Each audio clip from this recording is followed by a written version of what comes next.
Siskel and Ebert review Al Pacino, Alec Baldwin, and Jack Lemmon as cutthroat salesmen in Glengarry, Glen Ross. Comic Billy Crystal struggles to hit the big time in Mr. Saturday Night. And Daniel Day-Lewis stars in the frontier saga, The Last of the Mohicans.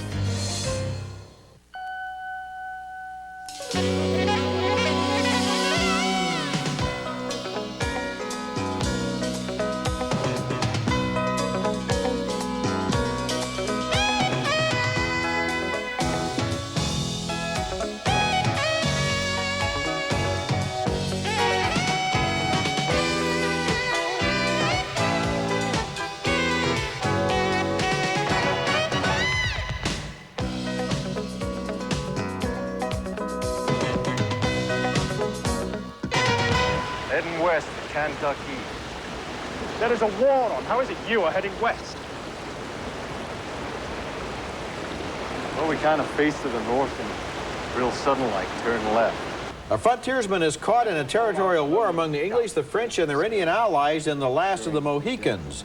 That's one of 5 new movies we'll be reviewing this week on Siskel and Ebert, along with the new films starring Billy Crystal and Jack Lemmon. I'm Roger Ebert of the Chicago Sun-Times. And I'm Gene Siskel of the Chicago Tribune. Our first film is The Last of the Mohicans, and this is a gorgeous film that evokes America's past, recognizes the violence and beauty of the Indian warrior, and is marred only by a conventional movie love story. The film is set in the 1750s in upstate New York as the French and the British employ various Indian tribes in their effort to dominate the American territories. The key players in the love story are Hawkeye, Daniel Day-Lewis, the Oscar winner for My Left Foot, as the English-speaking scout raised by Indians who helps the British and falls in love with Cora, Madeline Stowe, as the daughter of a British officer. On a trail, they're drawn to each other despite their differences that mark the British for Hawkeye as a breed apart.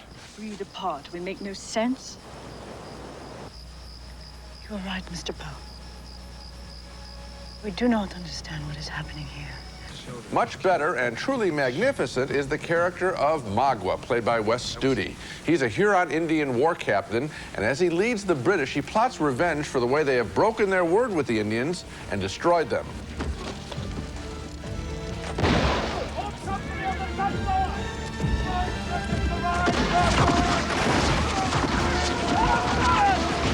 Back to the corny and the beautiful. In a lovely but overblown scene, Hawkeye takes leave of Cora, vowing as the vengeful Huron Indians approach that he will catch up with Cora sometime, somewhere. Stay alive, no matter what occurs. I will find you. Great Spirit and the maker of all life. As the film concludes, we get a single scene that encapsulates the strength and the weakness of this movie. The couple in love stands together with an Indian warrior. He's played by Indian activist Russell Means, and we can't take our eyes off him. Tell them to be patient and ask death for speed. For they are all there, but one. I think it's the last of the Mohicans. He seems real. The lovers seem made up. But he lingers in our mind. I felt great sorrow looking at him, sad that his breed was wiped out. He isn't a movie Indian. He seems more real than the cuddly Indians of even a fine film like Dances with Wolves. He and the warrior Magua are part of our American heritage, and The Last of the Mohicans made me feel a real kinship with them, and on that basis, I recommend the film. I like the movie for some of the same reasons you did, and I disliked it for exactly the same reason, which is that corny love story. This movie is based on a 1936 movie, The Last of the Mohicans, with Randolph Scott, which was the first movie-going experience that director Michael Mann can remember, and I think that he remembered it all too well, because it's that Saturday matinee feeling that keeps undermining the real qualities of this film. And I do not agree with you that the Indians here are particularly more meaningful than the Indians in Dances with Wolves. I also don't feel that the decor and the set decorations and the way that the Indians are shown to live is nearly as authentic as in a movie from last year called Black Robe, which showed it as much grittier and down to earth and not so movie pretty as this film. Well, I thought that the natural landscape, there's a gorgeous shot of a bridge that opens the film. I'm sure you remember that shot, and I thought, boy, this takes me instantly back to that time, which is not that long ago, really, in terms of world history, part of our country. And I did feel for the culture there. I felt that he was at least honest in terms of the violence. Sometimes that's kind of sugar-coated. That's what I meant by Dances with Wolves. now see, when you talk about the violence here, it's more like conventional movie violence, where people jump out of the woods and shoot each other. If you remember Black Robe, which was not a movie that I particularly I know, I liked loved. it. I'm surprised. You liked it more than I did. A lot more. Remember, it was like, you know, hard instruments against flesh and bone. It was real violence rather than this more colorful. You know, the scalping, Roger's pretty rough in this picture, so I think that's an example of. Well, in other words, I'm recommending it, but not necessarily at the high level of praise that you're giving it. No, well, okay, I think actually we're pretty close. But we know the weakness, we know the strength. Okay, next movie. Our next movie is Innocent Blood, a cross between a vampire movie and a gangster movie, and not a very good example of either one. The movie is narrated by Marie, a lonely and hungry vampire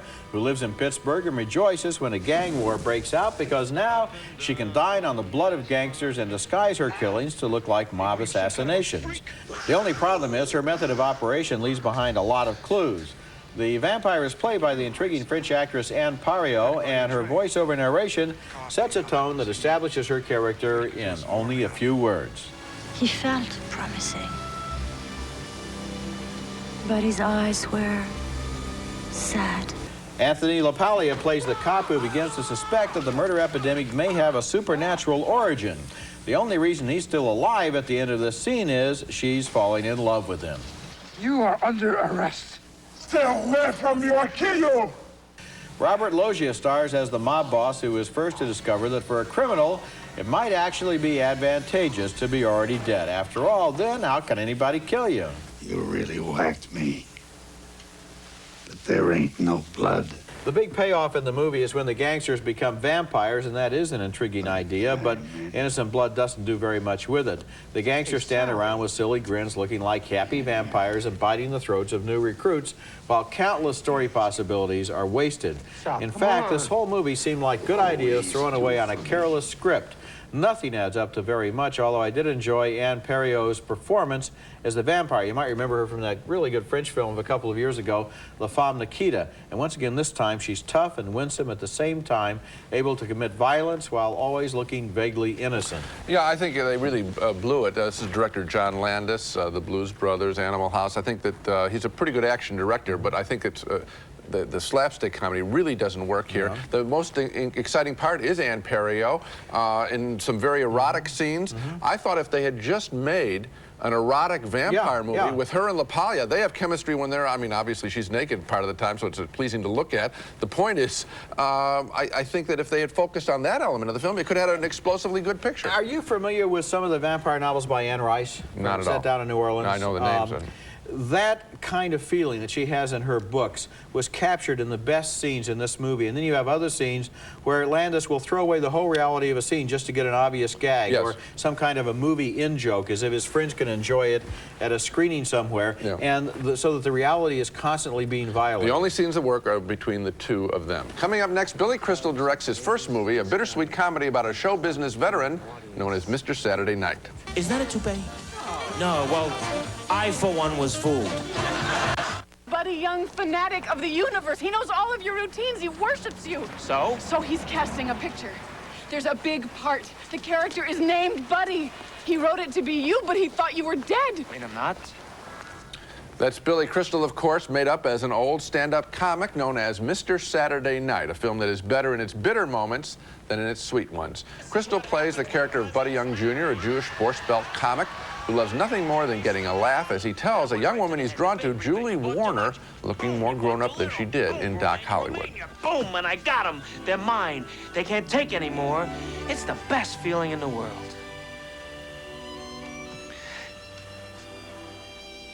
Until now. The movie follows 50 years in Buddy's self-destructive career. He's bitter because he's not a bigger success, and he's not a bigger success because he's bitter. If you say to me that I'm not funny, then I will also retire tonight right here. I'll eat a lychee nut and go to bed. Oh, God, I can't So tell me, am I funny or am I not funny? Will you stop it? Am I funny or not just funny? stop it already, Am I funny or not funny? Tell me, am I... You're not that funny. Suffering most of Buddy's tantrums is his older brother, Stan, the best character in the movie, played so very well by David Paymer. You may remember him as one of the Ice Cream Brothers in Crystal's last picture, City Slickers. I can't do this anymore. Do what? This.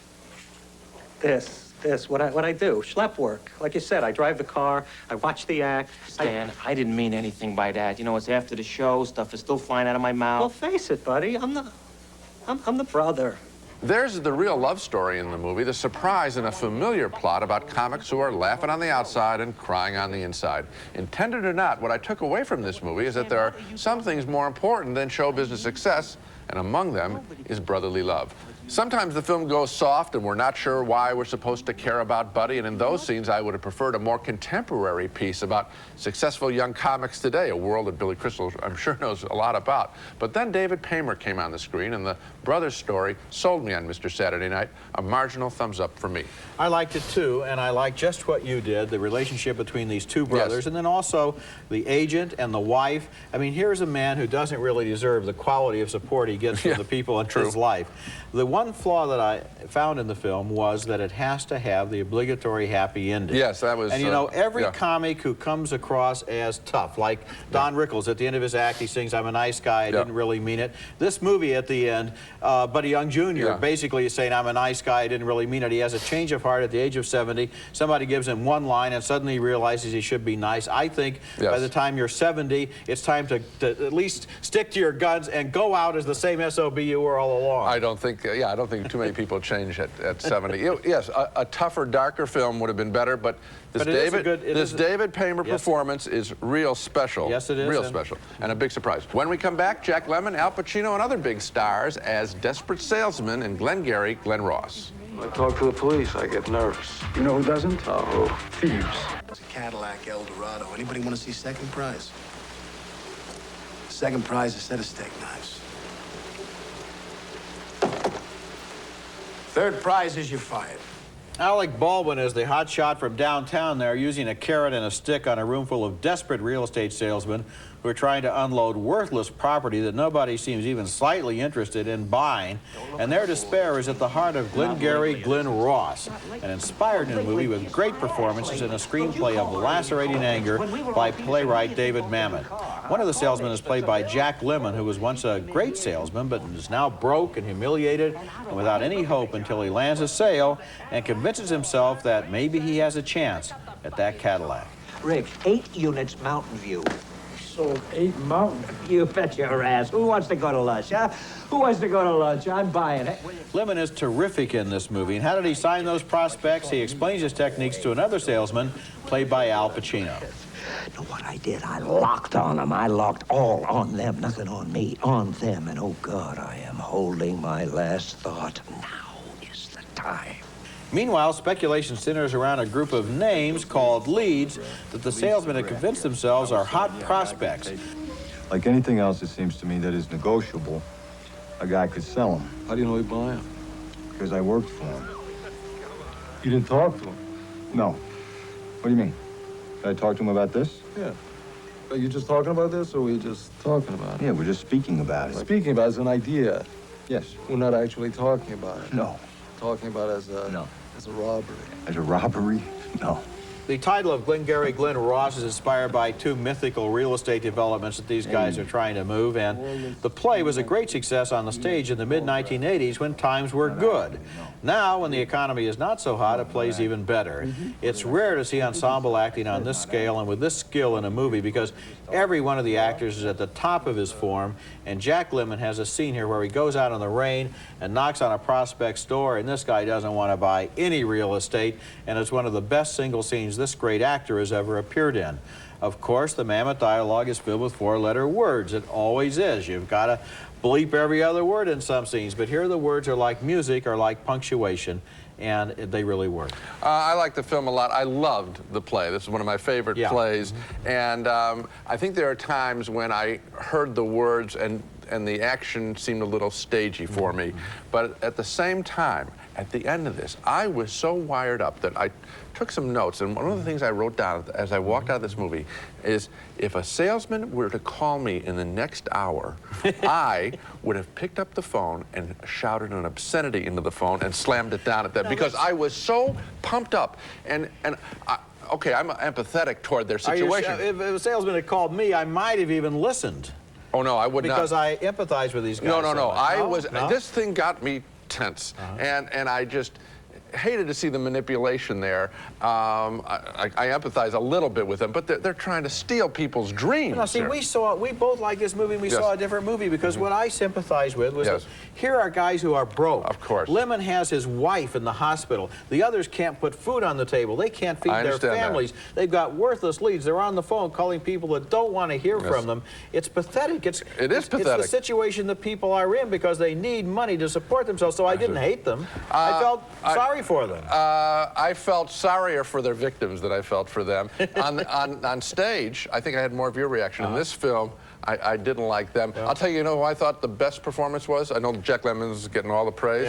I thought Ed Harris was the most credible salesman of them all, and in some way, some of the most lost. He never had any glory. I think it'd be real hard to pick the best performance in this movie. They are so good. They're all pretty good, including Harris. Coming up next, the self-destructive lives of New Yorkers living on the edge in bars and cars. Laws of gravity. Are you stealing cars again? Frank, I borrowed this. You borrowed it. You borrowed this. You gotta have a look at this. This is sausage and pancakes on a stick. Jimmy Dean flap sticks, and all you gotta do is heat it. And you got yourself a good tasting breakfast. Jimmy Dean flap sticks. It's good stuff. From Walt Disney Pictures. Are we ducks or what? Yeah! This fall, America's newest dream team is hitting the ice and sharpening their skills. Oh, that hurt! But if this team thinks they're ever going to win, they must be dreaming. How many fingers am I holding up? You wouldn't know that anyway. Emilio Estevez. The Mighty Ducks. Sorry, we'll pay for that. Rated PG. Parental guidance suggested. National sneak preview this Saturday and Sunday. How fast does Ambisol start to relieve toothache pain? Before you can say Ambisol. Canker sore pain? Before you can say Ambisol. Relieve minor mouth pain on contact with Ambisol in regular or maximum strength. Our next film is a New York street scene story called Laws of Gravity, and this movie is receiving quite a buzz, in part because it was shot in only 12 days, about a fifth as long as most Hollywood movies, on a budget of, get this, only $38,000, which is less than the cost of a single day of shooting a Hollywood film. Okay, that's nice publicity for director Nick Gomez, but is Laws of Gravity any good? Good, but not great, say I. It's more a collection of scenes with some very good unknown actors playing characters much like those in Martin Scorsese's Mean Streets, street guys and women surviving on petty crime and macho posturing, leading inevitably to violent confrontations and death. Here are the four main players: Jimmy, played by Peter Green, the most responsible of the group, and John, Adam Trezzi, and Celia, Arabella Field, who live together but constantly fight. John is the screw-up wise guy of the crowd, cute but always trouble. However, this time it's Jimmy who has courted trouble, buying some handguns and bringing them into the house he shares with his wife, Denise, played by Edie Falco. Oh, baby, look, I'll put them away somewhere. No, you know what I was thinking? What? I was thinking that we should have Mr. McGonagall come over and take a look at these things, right? Shut you know, up. he'll tell us more about them or something, right? Yeah. It's not like it's, violating your probation having these sitting here in the house, right? I don't know, babe. Why don't we call him on the phone? Yeah, and we'll find out, we should call him. Another good ensemble scene is when the boys meet up with two petty criminals, a scary small guy named Frankie, just out of jail, always ready to fight, well played by Paul Schultz, and a big lug named Sal, played by Saul Stein. You still got busted together, right? Not really. Hey, you share the same cell there? Hey, in fact, that guy's the uncle of my sister-in-law. Who's that? Eddie Dombrowski. Eddie? He says you ratted him out. What? Laws of Gravity is more a film of moments than anything else, circumscribing a group of people who are ruthless and self-destructive.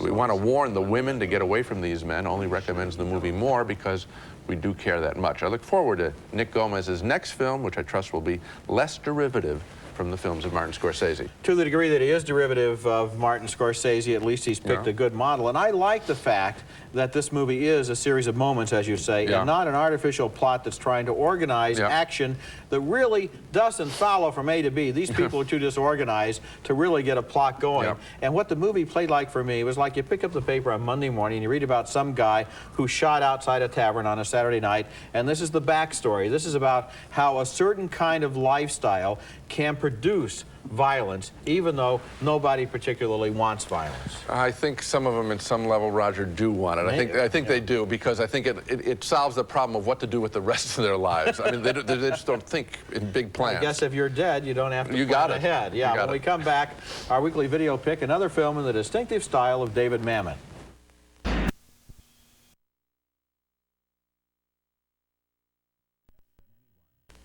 And now it's time for our weekly video pick, and my recommendation is Homicide, a 1991 film written and directed by David Mamet, whose play Glengarry Glen Ross has been made into one of the best new films.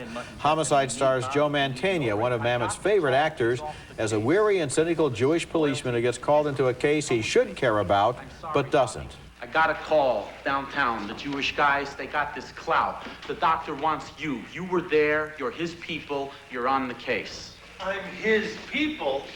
I thought I was your people, Lou. The first hour of this movie has some dialogue passage in it as well written as anything I've ever heard from the screen. Then the plot takes over and the movie loses some of its energy, but Homicide is a small masterpiece of tough talk, and I recommend you watch it on home video. Now let's take another look at the movies we reviewed this week. We both voted thumbs up for The Last of the Mohicans, but we like the Indian Story more than the love story. 2 thumbs down for the vampire picture Innocent Blood, although we agree that Ann Perio and Anthony LaPaglia have an intriguing relationship here. 2 marginal thumbs up for Mr. Saturday Night, with Billy Crystal as a comic who always thinks he's funny but isn't always right. David Paymer is terrific as the brother. 2 enthusiastic thumbs up for Glengarry Glen Ross, with great performances right across the board. And we also like the performances in Laws of Gravity, a slice of life from the streets of New York. So, Glengarry Glen Ross in a fairly good week. You bet, and I think that of all the performances, David Paymer is the big surprise, along with the whole cast, the new cast of Laws of Gravity. That's it for this week. Next time, we'll be back with more big new fall movies, including Hero, starring Dustin Hoffman, Gina Davis, and Andy Garcia, and a comedy about heroism and the media, and also Mr. Baseball with Tom Selleck as an American player in Japan. That's next week, and until then, the balcony is closed. They're cooler and fresher than ever. New sugar-free Velements in breathtaking flavors. Cool refreshment Velements. New Blue Ultra 5, the longest-lasting automatic toilet bowl cleaner. Blue Ultra 5 cleans and freshens your bowl for up to 5 months. Brute, it captures everything that makes a man in one great scent. Brute, the essence of man. Stork Chocolate Reason. If you like chocolate, then you'll love Reason. Extra chewy chocolate caramels covered with a rich chocolate coating.